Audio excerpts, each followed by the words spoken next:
బంగులాలో అలంకరణకై బొమ్మలెన్నో చేసే బతుకు గుడిసెలో నా కాళ్ళు మడుసుకొని మింగుతున్నది పచ్చడి మెతుకు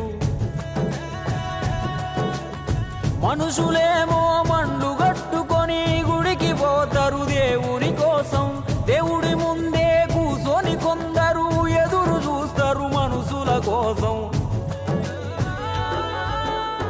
ఎవడి ఆకలి ఎవడు తీర్చునో మనిషి గొప్ప దేవుడు గొప్ప ఏమన్నంటే నాస్తికుడంటారు ఎందుకిట్టని అడిగితే తప్ప కులము మతము వర్గం వర్ణం లేనిదొకటే ఆకలి ధూప కుర్రవాడు ముసలి ముతక పొట్ట తిప్పలు ఎన్నని తెలుపా ఆకలి అంటే దేవుడు రా రూపున వస్తాడు మనిషి తనం గమనిస్తాడు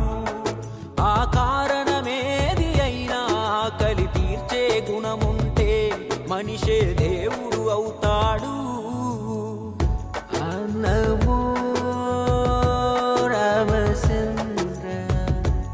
అన్నదే